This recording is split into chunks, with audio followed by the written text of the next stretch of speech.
Okay, I'm going to show you what I did earlier on.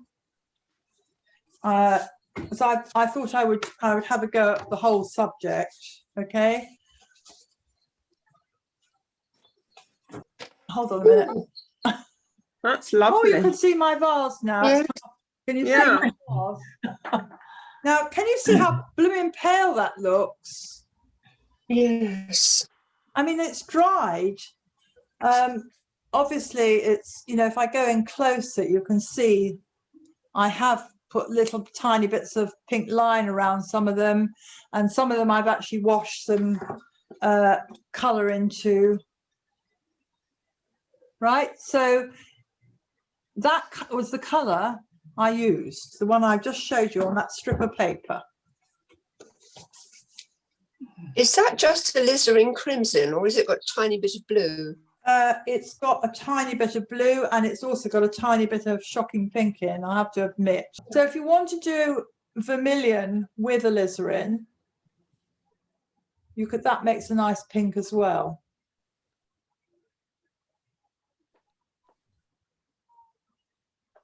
This particular one flower that I'm pointing at the moment, this one here, okay, I'm going to just show you what I'm going to use my brush, on the tip of my brush, which remember is quite a good brush, it's got a nice point on it, will allow me just to drop the colour into where the pencil line creates the shape.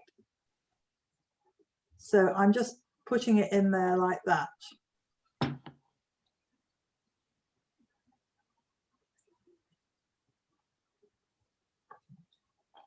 Okay, and it's got, I made the little buddy thing underneath pink. I've done it all the same colour, but in fact that bit at the back, at the bottom of the flower, should have some green in it. So I do have some green already mixed up on my palette, but if you haven't, could you make some green with aureolin yellow, which is the, you know, the light, bright lemon type yellow. What? And then the tiniest bit of ultramarine with it.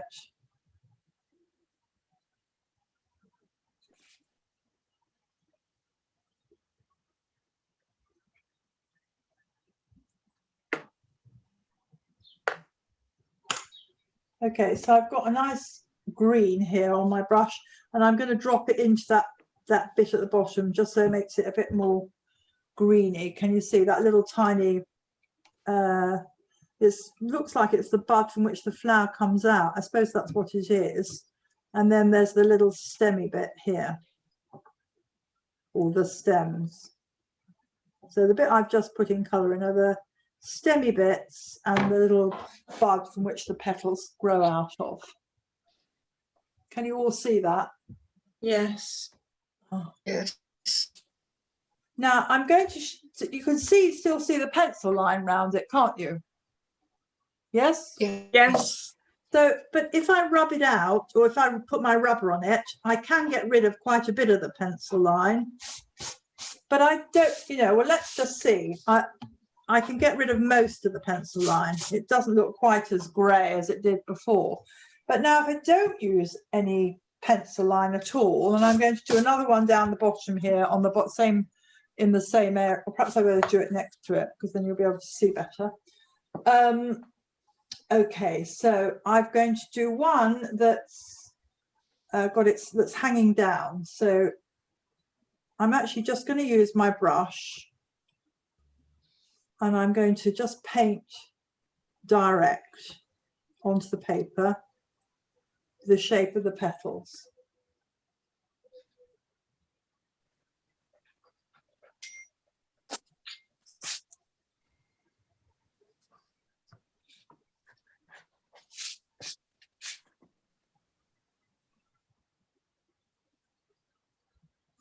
Okay, so there's no pencil line there. I'm going to use a little bit of my my little brush, and remember that if you're, you know, if you put wet paint against wet paint, it will run together. Right, that's dry now. So we've got sort of this happening at the back. We've got this little star-shaped thing that joins the petals grow from.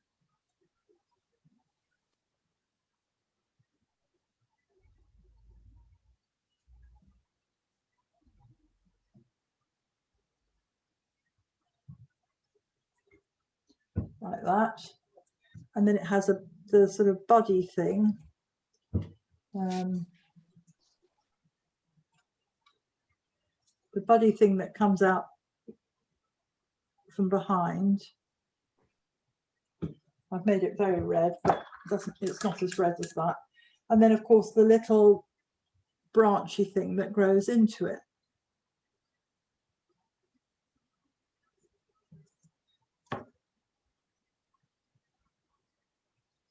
Okay, and this is what I was wanting to try and point out to you, but this is the one where I've used no pencil.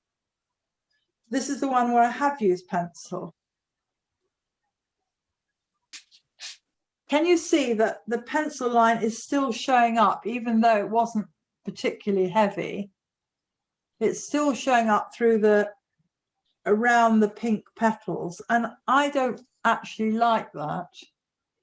I think it's much nicer when you just, you know, trust yourself and work directly with a paintbrush. If I get some paint on my brush and I'm just painting direct, I'm just going to take a petal, and I know it's got 5 little petals, so I can start with 1 petal shape.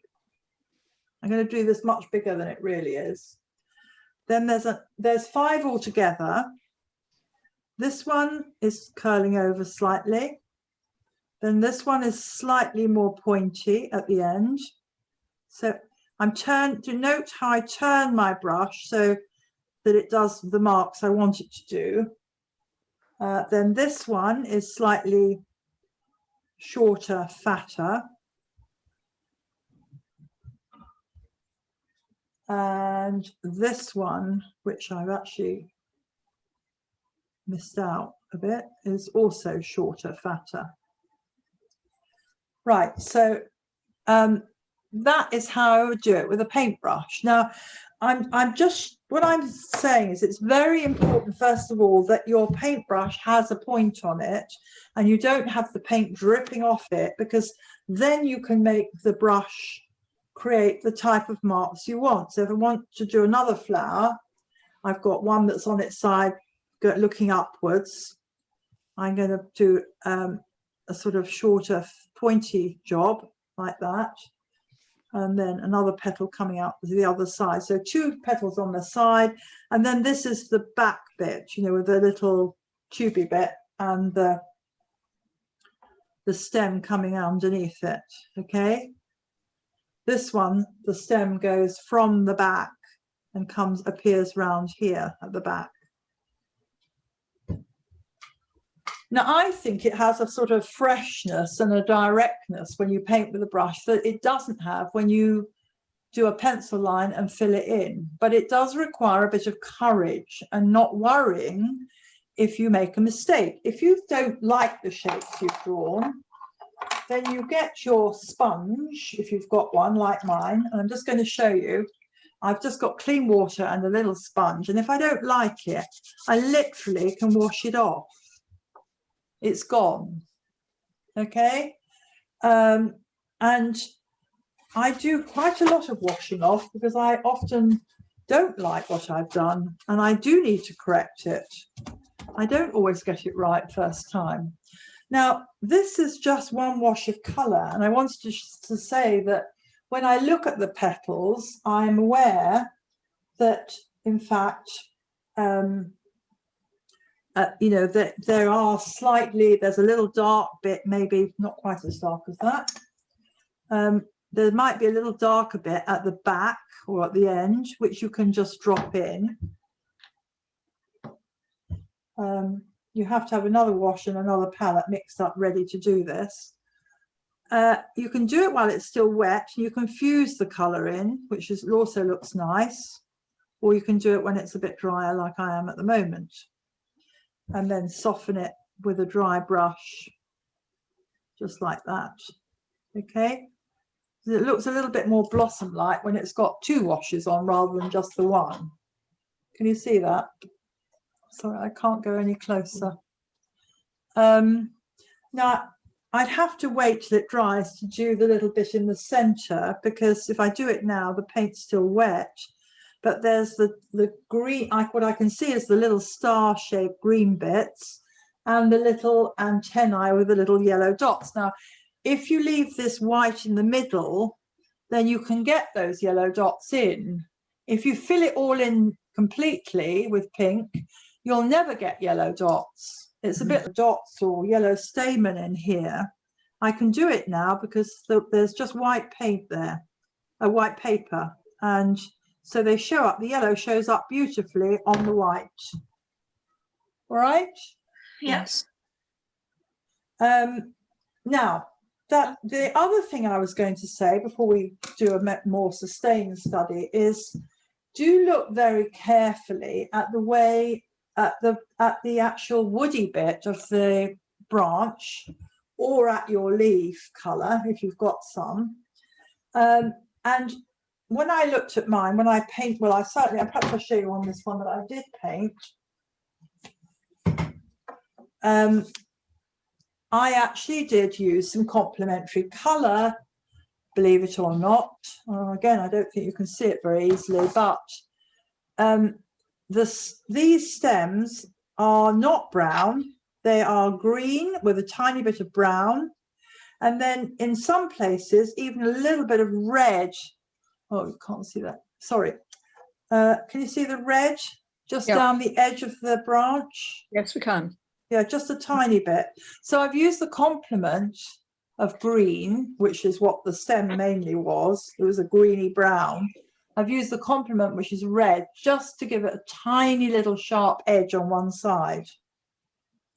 So none of it is just that bog standard brown. This is not brown. It's a bit of sort of grey brown and a bit of raw sienna in places. And this is what I'm talking about, these little buds at the back where the florets come out of. They're very interesting, you know, in the way the shape of them, you know, how they sort of look like a little tube, and then they go into this fine little green branch bit that grows out of the main junction on the branch itself. And I haven't really developed those very much. I've just started a bit here, done a bit there, not much. It needs a bit more work on it. Okay, so this, I mean, is very loose, and almost you could say it's impressionistic because it's just little dobs of colour.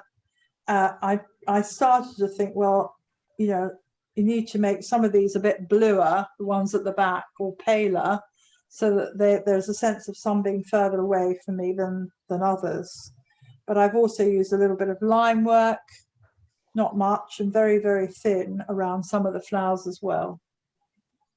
So it's a combination of techniques. I mean, I'm just thinking if I was going to do a double, I might, well, I might start with my inner ring.